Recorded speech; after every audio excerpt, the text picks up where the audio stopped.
یس ہمارے سامنے بٹن دب گیا. جی اب آگے چلتے ہیں، ہم اس کا جو تیسرا اہم تصور ہے اس کی طرف چلتے ہیں کہ جہاد و قتال فی سبیل اللہ کی پھر اہمیت کیا ہے.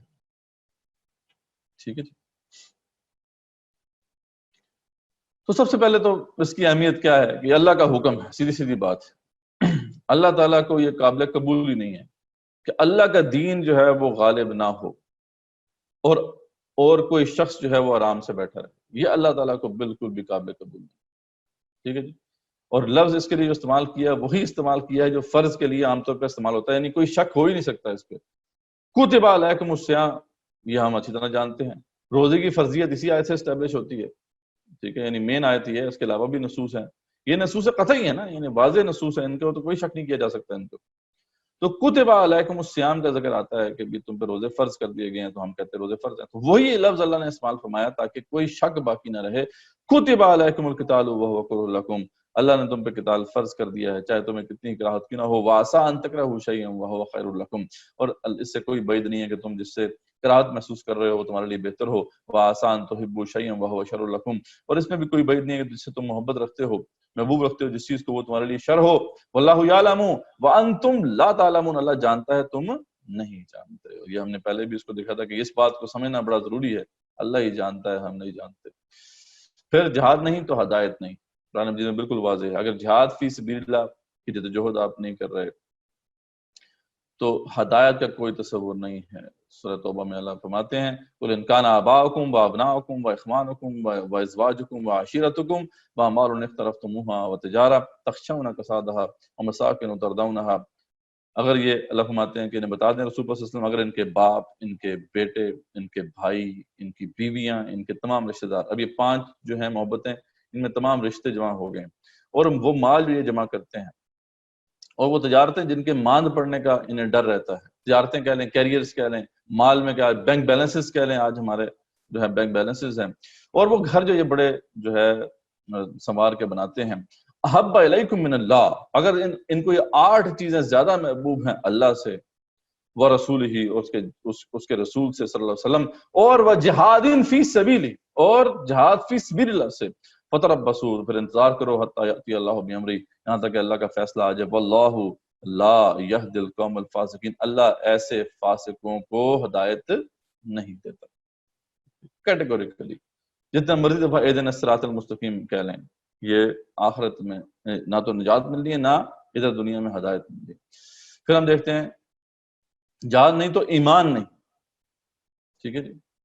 سورہ حجرات میں آتا ہے قالت الاعراب آمنا، یہ بدو کہتے ہیں کہ ہم ایمان لے آئے. نئے نئے مسلمان ہوئے تھے بدو، انہوں نے کہنا شروع کر دیا کہ ہم مومن ہو گئے ہیں. اللہ تعالیٰ نے فرما دیا ولا قل لم تؤمنوا، انہیں بتا دیا رسول اللہ صلی اللہ علیہ وسلم کہ تم ہرگز ایمان نہیں لائے ہو، ولیکن قولوا اسلمنا، لیکن تم یہ کہہ سکتے ہو کہ تم اسلام لے کے آئے ہو. ولما يدخل الايمان في قلوبكم، ابھی ایمان تمہارے دلوں میں داخل نہیں ہوا ہے. وان تطيعوا الله ورسوله لا يلدكم من اعمالكم شيئا، یہ اللہ کا کرم برا ضرور ہے کہ اس حالت میں بھی کہ تمہارے دل میں ابھی ایمان نہیں گیا، اللہ تعالیٰ کی تم اطاعت کرو گے، رسول کی اطاعت کرو گے تو اللہ تعالیٰ تمہارے اعمال ضائع نہیں کرے گا. ان اللہ غفور رحیم، کیونکہ اللہ غفور رحیم ہے. یہ بات تو اپنے ذہن میں رکھ لو اچھی طریقے سے. ساتھ پھر فرمایا کہ مومن کون ہے؟ انما المؤمنون الذین آمنوا باللہ ورسولہ. مومن تو بس وہی ہیں، یعنی کیٹیگوریکل ڈیفینیشن ہے کہ یعنی اور کوئی مومن نہیں ہو سکتا. مومن تو بس وہی ہیں جو اللہ پر اور رسول پر ایمان لائیں، ثم لم یرتابوا، اور پھر اس میں کوئی بالکل بھی جو ہے وہ شک نہ ہو ان کو. وجاہدوا باموالہم وانفسہم فی سبیل اللہ، اور جہاد کرتے ہوں اللہ کے راستے میں اپنے مالوں سے، اپنے جانوں سے. اولئک ھم الصادقون، یہی اپنے دعوی ایمان میں سچے ہیں. کیٹیگوریکلی واضح کر دیا بالکل 2 ٹوک الفاظ میں کہ جہاد نہیں ہے تو پھر ایمان نہیں، پھر جہاد نہیں ہے تو نجات نہیں. ٹھیک ہے، یہ ہم پہلے پڑھ چکے ہیں سورہ صف کے اندر. یا ایھا الذین آمنوا، اے ایمان والو، هل ادلکم علی تجارۃ تنجیکم من عذاب الیم، تمہیں وہ تجارت نہ بتاؤں کہ تمہیں عذاب علیم سے بچا لے. ٹھیک ہے، تؤمنون باللہ ورسولہ، ایمان لاؤ اللہ اس کے رسول پر، وتجاہدون فی سبیل اللہ، اور جہاد کرو اس کے راستے میں، باموالکم وانفسکم، ذالکم خیر لکم ان کنتم تعلمون، یہ تمہارے لیے بہتر ہے اگر تم سمجھتے ہو. ٹھیک ہے، تو اس میں کوئی شک نہیں ہے. اور پھر اس کے بعد آ جاتا ہے کہ جہاد مومنین و منافقین میں چھانٹی کی کسوٹی ہے. ٹھیک ہے جی، یعنی اسی سے جو ہے مومن اور منافق میں چھانٹی ہوگی. اللہ تعالیٰ سورہ آل عمران میں فرماتے ہیں کہ ما کان اللہ لیذر المؤمنین، اللہ تعالیٰ مومنوں کو ان کی حالتوں پہ ایسے نہیں چھوڑ دے گا، علی ما انتم علیہ، جو جن پہ وہ ہیں، حتی یمیز الخبیث من الطیب، جب تک کہ خبیث اور طیب کو علیحدہ نہ کر دیں. یہاں پہ اللہ تعالیٰ نے وہی مومن اور منافق کو جو ہے اس طریقے سے کہا کہ وہ پاک ہے اور یہ خبیث. اور سورہ محمد میں آتا ہے وَلَنَبْلُوَنَّكُمْ حَتَّىٰ نَعْلَمَ الْمُجَاهِدِينَ مِنْكُمْ وَالصَّابِرِينَ وَنَبْلُوَ أَخْبَارَكُمْ. ہم یقیناً تمہیں آزما کر رہیں گے یہاں تک کہ ہم تمہیں سے دیکھ نہ لیں گے جہاد کرنے والے کون ہیں، کون ڈٹ جانے والے ہیں، اور کون جو ہے پھر، اور تمہاری حالتوں کو بھی ہم جان کے رہیں گے. تو جہاد و قتال فی سبیل اللہ کی اہمیت دیکھیں گے ہمارے سامنے آتی ہے. تو اب ہم دیکھتے ہیں کہ اس کی حکمتیں کیا ہیں. جہاد و قتال فی سبیل اللہ آخر کیوں ضروری ہے، آخر اتنی امپورٹنس کیوں ہے اس کی، اتنا ایمفسس کیوں اللہ تعالیٰ نے اس پہ کیا ہے. تو یعنی یہ کوئی ایسی بات میں نے آپ کو بتایا نا، ایسی بات نہیں ہے کہ جو ایک آدھی آیت میں آ گئی اور ہم اس کو جو ہے وہ خام خواہ میں بڑھا چڑھا کے بیان کر رہے ہوں، بلکہ یہ تو قرآن کا سمجھ لیں کہ 1/3 قرآن تو اسی پر ہی ہے، اسی آبلیگیشن کو واضح کرنے کے لیے. تو اس کی پھر اللہ نے حکمتیں بھی بیان فرمائی ہیں. یعنی ایسا نہیں ہے کہ بس یہ اس کو کہہ دیا کہ فرض ہے، بلکہ اس کی بہت سے ریشنل دیے، بتایا کہ آخر کیوں ضروری ہے. تو سب سے پہلے جو اللہ تعالیٰ کے نزدیک سب سے بڑا کنسرن ہے وہ ہے کہ کفر کا فتنہ پھیل جائے گا اور مسلمان مرتد ہو جائیں گے. میں نے آپ کو پہلے بتایا تھا اللہ کو سب سے بڑا کنسرن یہ ہے کہ ہم جنت پہ اپنی جگہ پہ پہنچ جائیں. انسان کو جنت سے نکالا گیا تھا آدم کو، تو بنی آدم کو وہیں جانا چاہیے، یہی اس کا حق ہے اصل میں، جو برتھ رائٹ ہے ہر انسان کا. اور اگر اللہ کا دین نافذ نہ ہو ریاستی سطح پر تو یہ انشور کرنا ناممکن ہے. ٹھیک ہے، وہ کسی نے شعر کہا ہے کہ باطل کے نظام میں تقویٰ کی آرزو کتنا ہنسی فریب ہے جو کھا رہے ہیں ہم. یہ کیسے ہو سکتا ہے کہ اوپر کفر کا نظام ہو اور ہم جو ہے یہاں پہ اپنی اصلاح کرنے کی کوشش کر رہے ہوں. یہ اصلاح ہو ہی نہیں سکتی. اور وہ تو ہم نے پہلے بھی دیکھ ہی دیا کہ اصلاح تو ویسے بھی نہیں ہو سکتی کیونکہ انسان کے اندر ایک دائیا اتنا اسٹرانگ ہے، ارج ٹو پاور، غالب آنے کا جو جذبہ ہے. اور اگر اس کو چینلائز نہ کیا جائے جہاد فی سبیل اللہ کے ذریعے سے تو ویسے انسان جو ہے وہ رذائل سے نہیں بچ سکتا، جو بھی اخلاقی برائیاں ان سے نہیں بچ سکتا. تو یہاں پہ اللہ نے فرمایا سورہ بقرہ میں، ہم پہلے بھی دیکھ چکے ہیں کہ وَلَا يَزَالُونَ يُقَاتِلُونَكُمْ حَتَّىٰ يُرُدُّوكُمْ عَنْ دِينِكُمْ إِنِ اسْتَطَاعُوا. اے مسلمانوں اگر تم جہاد ان سے نہیں کرو گے، ان سے لڑائی نہیں کرو گے، وہ تو تم سے لڑتے ہی رہیں گے یہاں تک کہ استطاعت حاصل کر کے تمہیں دین سے مرتد کر دیں گے. اصل اللہ کو دیکھیں سب سے بڑا کنسرن یہ ہے، باقی چیزیں بعد میں ہیں، دنیاوی فلاح و بہبود بعد میں ہے، اصل چیز اخروی فلاح و بہبود ہے. اور اس کی بھی جو سب سے بنیاد ہے وہ ایمان ہے. جب ایمان ہی نہ رہا تو پھر اس کے بعد کچھ بھی نہیں بچے گا. اللہ کو کنسرن یہ ہے کہ اگر تم یہ فریضہ سر انجام نہیں دو گے وہ تم پہ غالب آ جائیں گے اور تمہیں دین سے مرتد کر دیں گے. اور ساتھ ہی پھر اللہ نے وارن کیا، اور تمہیں جانتے ہو کہ پھر کیا ہوتا ہے جب انسان جو ہے مرتد ہو جائے، فیموت وہو کافر، اسی پر اگر وہ اس کی موت واقع ہو جائے تو وہ کافر ہوتا ہے. فاولئک حبطت اعمالهم فی الدنیا والآخرہ، ایسے جس کے دنیا اور آخرت کے سب اعمال زیرو ہو جاتے ہیں.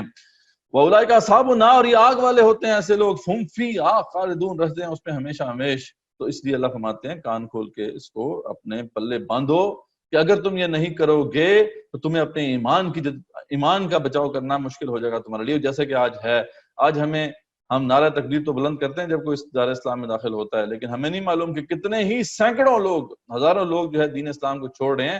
دین اسلام کو چھوڑنا صرف یہ نہیں ہے کہ آپ زبان سے کہہ دیں کہ جی میں کافر ہو گیا، یا میں نے آج سے اپنا نام رام پرکاش رکھ لیا، جان رکھ لیا. ایک حکم بھی دین کا اگر اس کو انکار کر دے کو بندہ تو دین اسلام سے خارج ہوتا ہے. ایک سنت کا استہزاء کر دیا دین اسلام سے خارج ہو جاتا ہے. پتہ نہیں دین اسلام سے خارج کرنے والے کتنے احکامات ہیں، کتنے ہی معاملات ہیں جن کو ہم جو ہے دیکھ سکتے ہیں. تو اس کے بعد یہ سب کچھ بیان کرنے کے بعد اللہ فرماتے ہیں اگین وہی بہت ہی دو ٹوک الفاظ میں، ان الذین آمنوا، کان کھول کے سن لو، بے شک جو لوگ بھی ایمان لائیں، والذین ہاجروا وجاہدوا فی سبیل اللہ، جنہوں نے ہجرت کی اور جہاد کیا اللہ کے راستے میں، اولئک یرجون رحمت اللہ، وہ اللہ کے رحمت کے امیدوار ہیں. یعنی انہیں امید رکھنی چاہیے، وہ سچے امیدوار ہیں. واللہ غفور الرحیم، اللہ انہی کے لیے غفور الرحیم ہے. تو اب بتائیں اس میں اس سے زیادہ کلیئر بات اور کیا ہو سکتی ہے؟ دنیا میں فساد پھیل جائے گا. اللہ فرماتے ہیں اگر تم جہاد نہیں کرو گے فساد عظیم برپا ہو جائے گا. سورہ بقرہ میں جو ہے اس کی حکمت کو ارشاد فرمایا کہ بلولا دفع اللہ الناس بعضهم ببعض. یہ طالوت اور جالوت کا جو بڑا مارکا تھا اس کو بیان کرنے کے بعد جب طالوت نے اور داؤد علیہ السلام نے جو ہے جالوت کو شکست دے دی، تو اس کے بعد اللہ فرماتے ہیں کہ بلولا دفع اللہ الناس بعضهم ببعض، اگر اللہ تعالیٰ اس طریقے سے بعض کو بعض سے دفع نہ کرتا رہتا لفسدت الارض، تو زمین پہ فساد برپا ہو جاتا. ولکن اللہ ذو فضل علی العالمین، وہ الگ بات ہے کہ اللہ تعالیٰ جہان والوں کے لیے بڑا فضل والا ہے. تو فساد عظیم برپا ہو جائے جیسا کہ ابھی برپا ہے. ابھی ایسا فساد برپا ہے کہ کوئی بندہ جو ہے اس وقت انسانیت کی اکثریت جو ہے وہ تو 2 وقت کی روٹی کے لیے ترس رہی ہے، اتنا بڑا فساد برپا کر دیا ہے ان لوگوں نے۔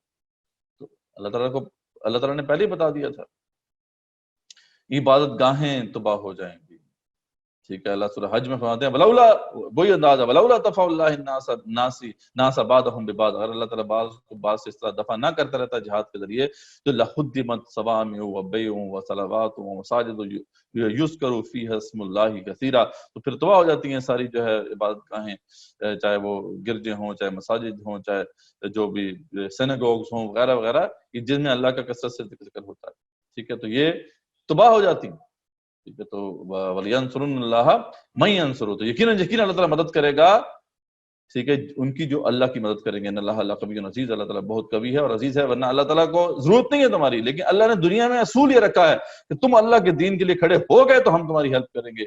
وہ الگ بات ہے کہ ہم نے بھی پکا ارادہ کیا ہوا ہے کہ اللہ تعالیٰ ہم نے کچھ نہیں کرنا، جو کرنا ہے آپ نہیں کرنا، لیکن اللہ کا وعدہ پکا ہے، آپ کرو گے تو پھر اللہ تعالیٰ ہیلپ کرے گا۔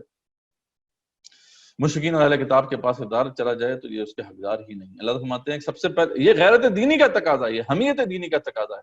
اوپر اگر کفر کا نظام جو ہے وہ ہے اور کافروں کے ہاتھ میں ہے تو یہ کیسے ان کے ہاتھ میں رہ سکتا ہے، کیونکہ وہ اللہ تعالیٰ کو مانتے نہیں ہیں، جو اللہ نے جس کو حلال ٹھہرایا اس کو حلال نہیں مانتے۔ یا الذین آمنوا انما المشرکون نجس، یہ مشرکین جو ہے غلیظ ہیں۔ ولا یقربوا المسجد الحرام بعد عامهم هذا، اس سال کے بعد مسجد حریم کے آس پاس قرب و جوار میں بھی نہ پھڑکنے پائیں، یعنی جو جزیرۃ العرب ہے اس میں بھی نہ آئیں۔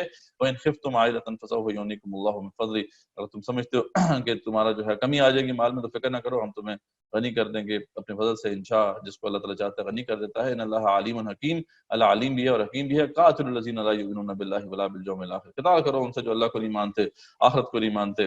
اور ولا یحرمون ما حرم اللہ ورسولہ، حرام نہیں ٹھہراتے اس کو جسے اللہ اور اس کے رسول نے حرام ٹھہرایا ہے۔ ولا یدینون دین الحق، نہ دین حق کو تسلیم کرتے ہیں، من الذین اوتوا الکتاب، جو اہل کتاب میں بھی ہیں، حتی یؤتوا الجزیہ، یہاں تک کہ جزیہ دیں، وہم صاغرون، اور چھوٹے ہو کر رہیں۔ تو یہ حمیت دینی کا تقاضا ہے کہ ایسے لوگوں کے ہاتھ میں حکومت نہیں رہ سکتی، اللہ نے ان کو اس کا حقدار ہی نہیں ٹھہرایا۔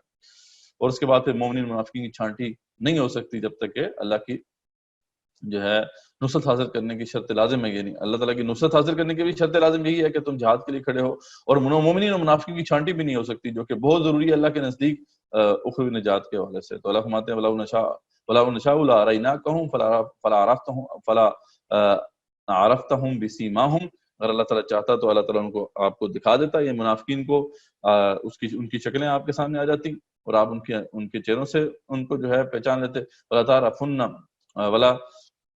تَعْرِفُنَّهُمْ فِي لَحْنِ الْقَوْلِ، اور آپ تو ویسے بھی ان کو پہچان ہی لیتے ہیں کسی حد تک جو ہے ان کی باتوں کے انداز سے، اتنی بصیرت تو آپ کو دی ہوئی اللہ تعالیٰ نے، لیکن ایگزیکٹلی کہ کون منافق ہے کون مومن ہے یہ جانا تو ظاہری بات ہے اتنا آسان نہیں ہے۔ تو واللہ یعلم اعمالکم، اللہ ہی زیادہ بہتر جانتا ہے ان کے اعمال کو۔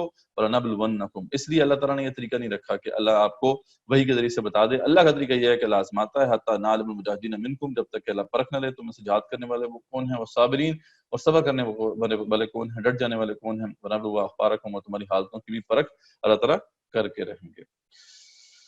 تو بہرحال جی اسی لیے علامہ اقبال نے فرمایا تھا نا کہ آج کل کے دور کے حوالے سے بڑی اہم نظم ہے اقبال کی، کیونکہ اس زمانے میں بھی یہ فتوے آ رہے تھے کہ جی جہاد شاید کوئی نہیں کرنا چاہیے، تو آج بھی یہی فتوے ہیں۔ تو اقبال کہتے ہیں فتویٰ ہے شیخ کا کہ یہ زمانہ قلم کا ہے، دنیا میں اب رہی نہیں تلوار کارگر، لیکن جناب شیخ کو معلوم کیا نہیں، مسجد میں اب یہ واز ہے بے سود و بے اثر۔ اقبال کہتے ہیں یہ شیخ صاحب کن کو بتا رہے ہیں، امت مسلمہ ویسے ہی ختم ہو چکی ہے، اس کے اندر جذبہ ویسے ہی نہ رہا، اس کو کیا یہ درس اب دے رہے ہیں کہ جہاد نہ کرو۔ تیغو تفنگ دستے مسلمان میں ہے کہاں، مسلمانوں کے ہاتھ میں تو یہ ویسے بھی نہیں ہے، وہ بھی تو دل ہے موت کی لذت سے بے خبر، موت کی لذت تو رہی نہیں، کافر کی موت سے بھی لرزتا ہو جس کا دل، کہتا ہے کون اسے کہ مسلمان کی موت مرے، کافر مرے تو لرز جاتا ہے، تو یہ مسلمان کی موت مرنا تو اس کی دور کی بات ہے۔ تعلیم اس کو چاہیے ترک جہاد کی، دنیا کو جس کے پنجے خونی سے ہو قطر، ترک جہاد کی تو ان کو تعلیم دے جو جہاد پہ لگے ہوئے ہیں، جن سے دنیا کانپ رہی ہو، یا تو دنیا تو کوئی کانپ نہیں دی ان سے، یہ تو جہاد سے توبہ کیے بیٹھے ہیں، باطل کے فال و فر کی حفاظت کے واسطے، یہ بڑی اہم بات ہے۔ یورپ زرا میں ڈوب گیا دوست کمر، آپ فتوے ہمیں یہ دے رہے ہیں جہاد چھوڑ دو، ادھر ان کے جو لوگوں نے کروسیڈز کے حکم دیا، ٹھیک ہے، ادھر کے مولویوں نے کہا تھا کروسیڈ کرو، تبھی تو یہ سارا ویسٹ کھڑا ہوا تھا۔ تو ہم پوچھتے ہیں شیخ کلیسا نواز سے، یہ جو شیخ صاحب ہیں کلیسا نواز شیخ صاحب ہیں، مشرق میں جنگ شر ہے تو مغرب میں بھی ہے شر، یہ سارے فتوے آپ کے ہمارے لیے ہیں، ان کے مولوی کوئی نہیں فتوے دیتے ہو، مغرب میں شر نہیں ہے جنگ. تو سے اگر غرض ہو تو زیبا ہے کیا یہ بات اسلام کا محاسبہ یورپ سے درگزر، ٹھیک ہے.